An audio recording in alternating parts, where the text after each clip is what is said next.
ela, ela não convalida o fato de que os semitas ficaram na Ásia, os jafetitas ficaram na Europa e os camitas ficaram na África. Não justifica isso, sabe por quê? Por exemplo, quando eu vou ali para a região da Mesopotâmia, os sumérios eram descendentes de Jafé.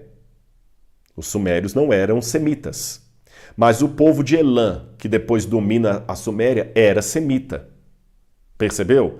Quando eu vejo, por exemplo, Cush, que era um dos filhos de Cam, Cush está na África. Mas os cassitas, que estavam lá na Mesopotâmia, também são descendentes de Cam. São camitas e estavam na Mesopotâmia. Então os povos não estavam tão geograficamente divididos como na visão dos comentaristas passados fazia-se entender. Outro detalhe aqui. A gente tem que olhar, se você olhar em Gênesis capítulo 10, versículo, deixa eu ver, acho que eu marquei aqui, Gênesis capítulo 10, versículo 6, fala que Cam teve outros filhos além de Canaã. Preste atenção. Os filhos de Cam foram Cush, que seria provavelmente a Etiópia hoje, Mitzraim, que seria o Egito, Put, que seria a Líbia, e Canaã. Você vê, a Bíblia menciona pelo menos 4 filhos de Cam, e só Canaã que foi amaldiçoado. Então, peraí, então aqui eu já desmonto aquela ideia de que Cam é pai dos africanos e os africanos são amaldiçoados por causa de Cam. Não, Cam teve 4 filhos e só um foi amaldiçoado, só Canaã. Os outros 3, que seriam provavelmente os ancestrais dos egípcios, dos líbios e dos etíopes, eles não foram amaldiçoados. E ironia das ironias, aquele que foi amaldiçoado não morou na África. Morou onde? No lado oeste do Rio Jordão, onde hoje é o território de Israel. São os cananitas. Então você vê que, quando você vê a história bíblica, aquele que foi amaldiçoado nem morou na África. Então desmonta completamente essa teoria de que os africanos são amaldiçoados por causa de Noé. E que a cor dos africanos é o indicativo disso. Não tem sentido nenhum sobre isso na Bíblia. Bom, tudo bem, Rodrigo, até aí faz sentido o que você está falando, mas por que Canaã foi amaldiçoado? A gente tem que entender que na Bíblia o sentido de maldição não é o sentido de praga, como alguns imaginam nesses voodoos. Eu vou soltar uma praga em você, enquanto você não desfizer o feitiço, você está sob maldição. Não, não. Na Bíblia, muitas vezes, a maldição é apenas a prefiguração de algo que acontecerá com aquela pessoa ou seus descendentes por causa do comportamento dela. Em outras palavras, é uma forma bíblica de colocar de maneira muito clara uma verdade que os psicólogos foram sistematizar séculos depois. Ou seja, é ponto passivo, ponto pacífico, corrigindo, no mundo da psicologia, que muitos problemas de caráter se tornam hereditários. O fruto não cai muito longe da árvore. Isto não significa que uma vez que seu pai foi alcoólatra, você vai ser alcoólatra. Não é isso. Mas se você teve um pai alcoólatra, você tem uma predisposição maior ao alcoolismo.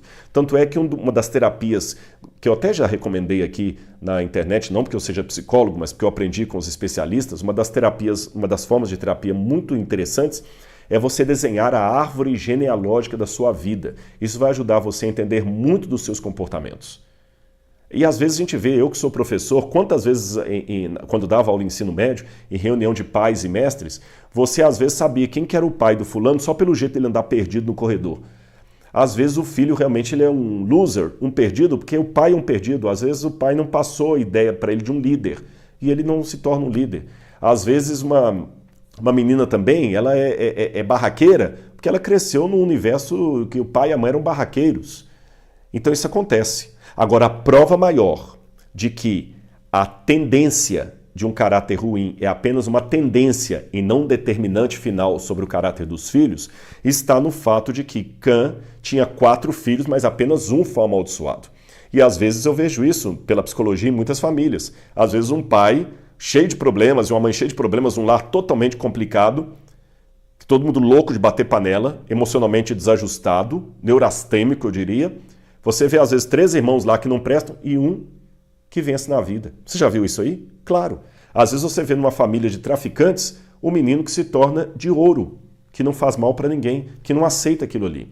Ou seja, tudo acaba caindo depois naquilo que a Bíblia a Bíblia não tem essa expressão, mas tem a definição livre-arbítrio. Eu sei que os calvinistas vão brigar comigo quando eu falo isso aqui, mas eu ainda acredito que no final das contas nós que optamos se queremos seguir o caminho do bem ou o caminho do mal.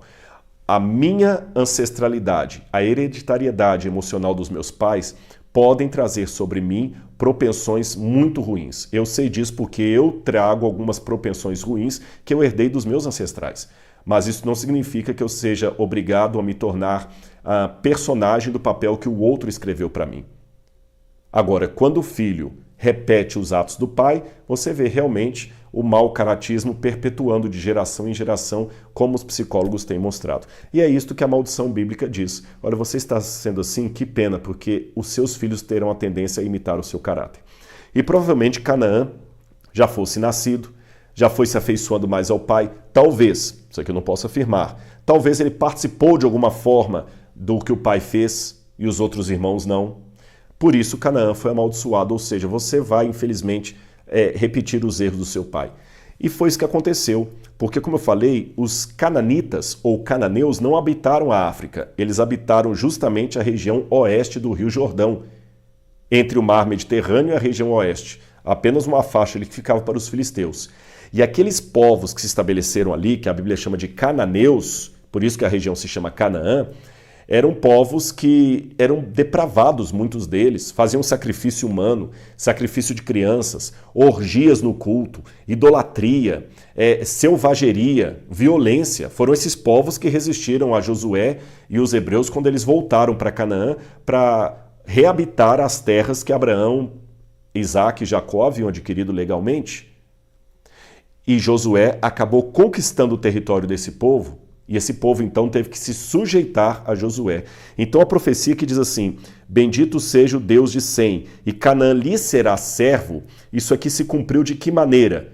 Quando aqueles povos acabaram tendo que ceder a sua autoridade a Josué, e eles acabaram sendo exterminados, desapareceram, e hoje o território que antes era deles passou a ser território de Israel.